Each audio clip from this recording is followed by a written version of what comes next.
Homelessness for many of the players here today, and 1,000 of others around the world. The Homeless World Cup Foundation and its partners support. Rough sleeping and not knowing where your next meal is coming from seem a million miles away from what we were watching on the pitch, but that's where all these players have come from, and indeed what some are still experiencing. Please do give what you can right now at homelessworldcup.org/donate, or just Google Homeless World Cup. You'll be helping more people find a route out of homelessness. Thank you. Now back to the action. So we're underway with Lithuania and Sweden. Lithuania in the yellow, Sweden in the red. We had the privilege of playing, this is the Australian team, with Lithuania in the first round, so they're a very solid outfit. Really well drilled. Some big boys, very fast attacking play, so it'll be interesting to see how they go up against the Swedish outfit. Have you seen them early in the tournament? I have. We've seen Sweden's number 10, Mattias, score an absolute cracker of a goal a couple of days ago. But then, I say that, there was another peach of a goal by a Polish player called Vipart. You would have seen a few goals in the last 5 days, because in this format of the game, exactly, yeah, we're seeing 100 odd goals a day probably. They all stack up, which is awesome, and it's what the crowds love, and hopefully you watching around the world are enjoying it as well. Here is Mattias. Sweden playing in red, Lithuania in yellow. And there'd be even more goals if it wasn't for these great goalkeepers. They are fantastic. Each team, I think, has got goalkeepers and stoppers that can really block some amazing shots. Yeah, the standard of goalkeeping at this tournament has been really, really impressive. You would have thought with goals of that dimension, almost 3 metres long and 1.5 metres high, that there'd be even more goals scored. But these guys really read the play so well. They're so athletic and so dynamic. It's pretty amazing to watch. Very entertaining. Certainly is. Here's Mattias. Blocked. He has been the sharpshooter for Sweden. For those just joining us, Sweden are in the red shirts, Lithuania in the yellow.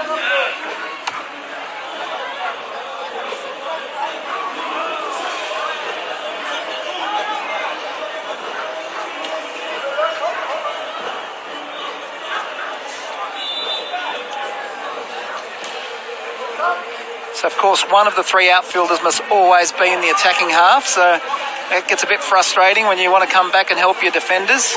But what that also makes for is some pretty entertaining football, because keeps you often very get open. 3-on-2 advantage quite often, and that's why sometimes the play will slow. Just like this, you'll see 3 Lithuanian attackers up against the 2 Swedish defenders. They'll pass the ball around, try and create an opening, and they'll do that patiently. Sometimes it'll be a great opportunity to draw breath. So took their time, took the shot, but the keeper's up to it, read it well, down with feet, and now he can distribute to his Swedish attackers, and they'll do likewise. The Swedish keeper has a good name too, good football name. His name is Pele. Pele. Beautiful name. Common Swedish name? I have no idea. As common as Maradona, I imagine. That's it.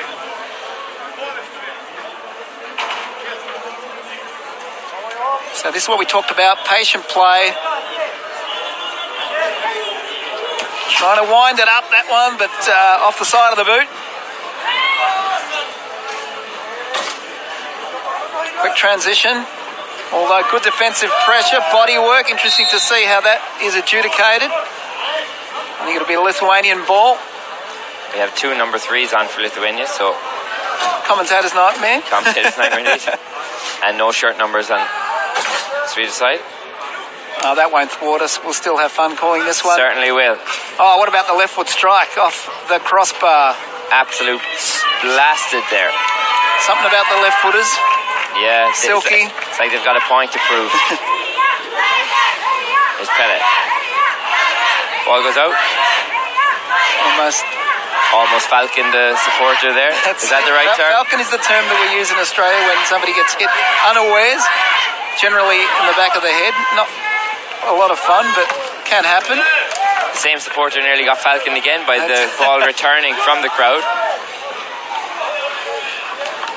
So you talk about sharing football terms and just sharing experience. There's a lot of cultural exchange here. You know, people talking about football from around the world, but getting to know each other, that's what this event's all about. And so irrespective of whether you speak the same language or the same colour or where you come from, which continent you're from, all the players getting to know each other, and when you put the ball out in front of them, they really enjoy it. And it's great to see, even in the street or just out, you know, watching the games, the ball comes out and a lot of the players are just having a kick around with each other, so it's a beautiful thing to watch. Yeah, it certainly is. We've seen when the Slovenian team came off the pitch earlier today, the Korean team applauding them, the Indonesian team going up to say hello.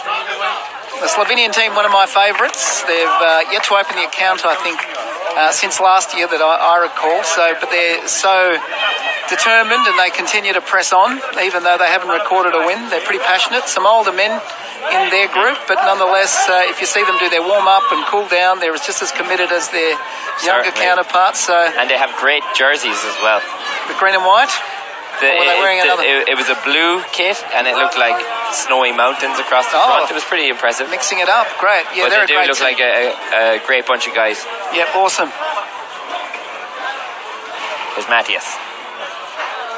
Bit of a stalemate here in the first half. Certainly is. We haven't seen many of those. Oh, and just as we say it, there is a goal. Commentator's curse.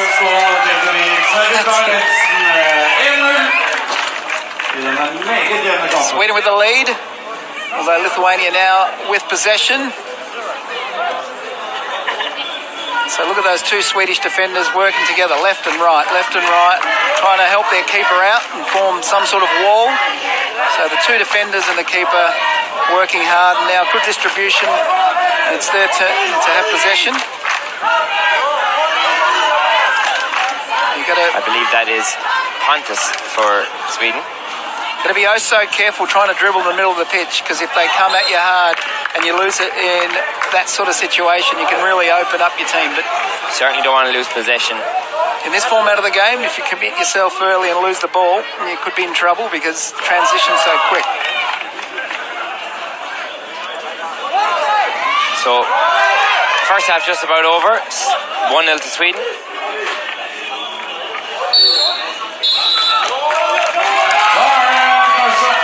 That is the halftime whistle. I'll be heading off. I'm going to go and coach a team, the Australian team against Poland on one of the other pitches, but it's been a pleasure calling all the action. Absolute pleasure as always, George. You might join us tomorrow as well if you have time. We'll be back tomorrow and share some of the great experience of the Homeless World Cup. I hope you're enjoying it at home. Thank you, George Halkias. Second half gets underway in just a minute. Stay tuned.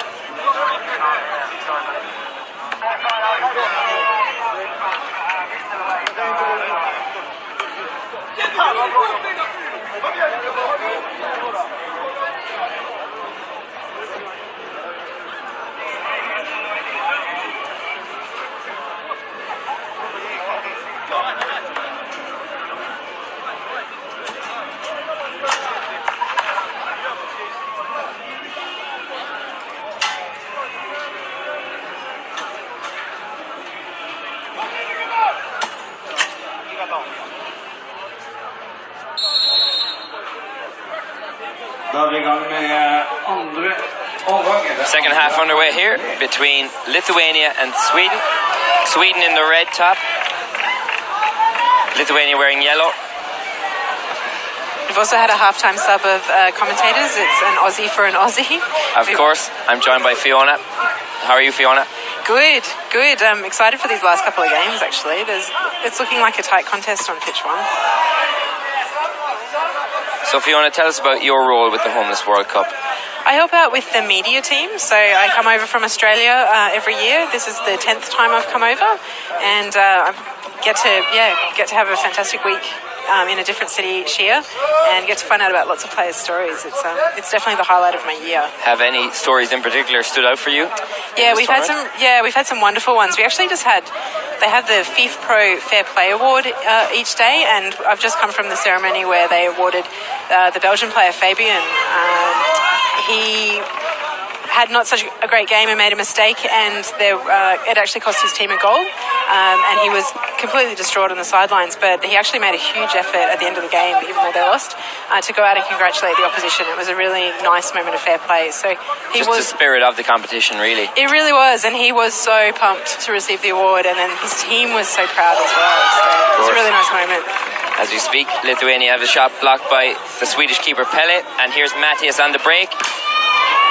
He is so dangerous in front of goal, is Matthias. He scored an absolute screamer a couple of days ago, so I expect more from him throughout the tournament.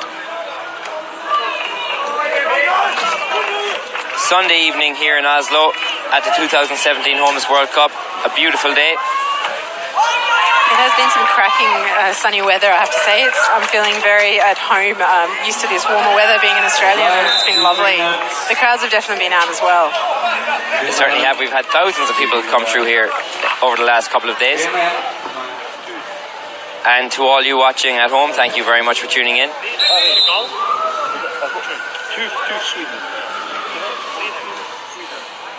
Head on over to homelessworldcup.org to find out more information about the tournament, its backstory. Players, coaches, and even referees have some interesting stories to tell.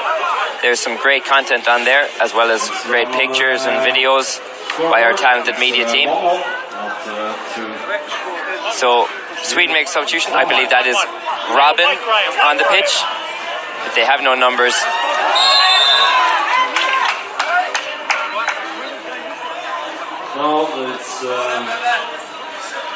That will be a penalty to Lithuania. Here's their chance to pull one back.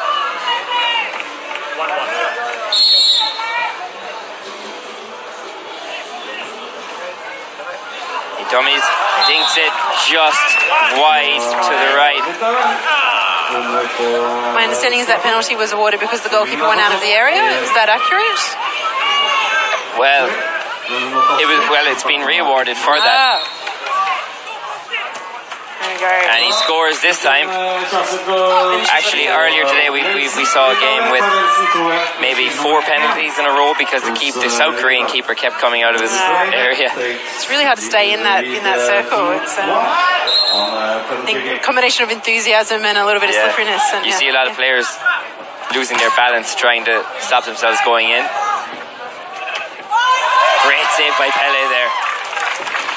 Understandably as well, the keepers want to really come off their line to make themselves big and shut down that angle that they can potentially shoot from. But yeah, it's a fine line between shutting down the space and coming out of the circle.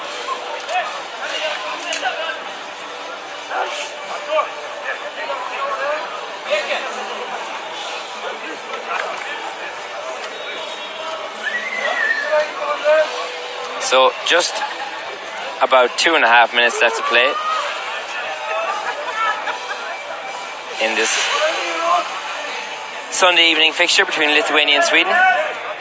Still got quite a crowd out as well. It's I think probably a combination of good weather and good football. Yeah. People are very interested to see what's happening in this Rådhusplassen on the Oslo Fjord. Stopped again by Pelle. Easy for him this time. My understanding is that this is the last day of this particular stage, and we're heading into the final stage tomorrow, or the quarterfinals. Exactly. So tomorrow the knockout stages start with the quarterfinals. So competition will step up a grade. Exactly. Again. You will see a lot fiercer battles, more passion, tighter games. Some very exciting fixtures as well. You can find out about the fixtures by logging on to homelessworldcup.org, as well as keeping up to date on how the tables are looking. Lithuania just being really patient there, holding possession, trying to draw out the defenders.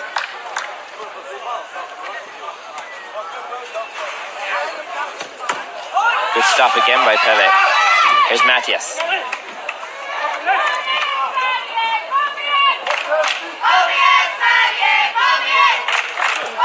Pontius loses out. Good save by Pelle. He's been a very, very good keeper for Sweden.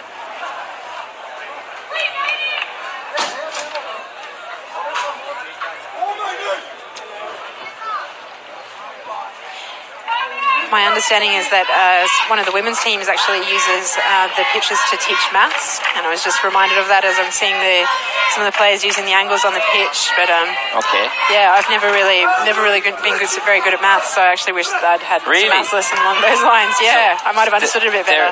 There's a women's team educating? I think it might be India. Perhaps don't quote me on that, but yeah, to get one of the things that they do with the players is not just teaching them how to play football, but also education. Yeah, they use it as an opportunity to understand the maths. So they're learning trigonometry or geometry? Yeah. Some definitely really strong real-world examples there. It's amazing. I'm sure Pythagoras learned his maths on a football pitch as well.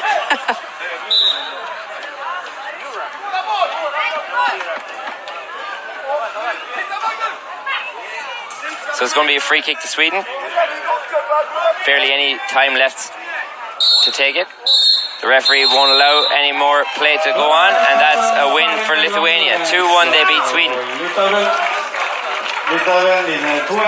Lithuania swings 2-1 against Sweden here on pitch 1. Big victory for Lithuania there. They were 3 points ahead of Sweden going into this match.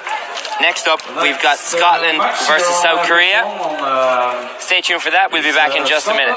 Versus South Korea. Neste kamp her på bane 1, hovedbanen i Hondes World Cup, Skottland mot Sør-Korea. Så de holder det gående med noen kamper til. So give a big hand for both teams, Sweden and Lithuania. Sverige og Litauen gir en stor applaus.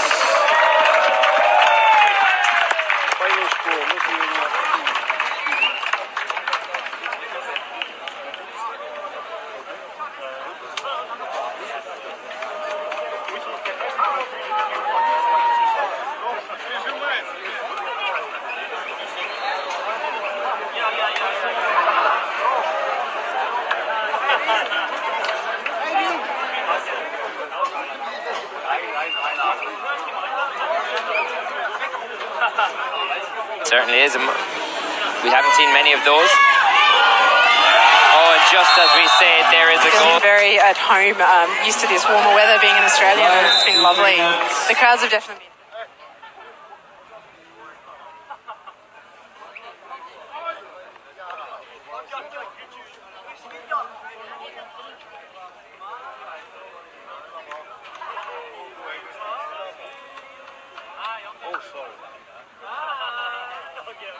Neste kamp er altså Skottland-Sør-Korea, og vi gjør oppmerksom på at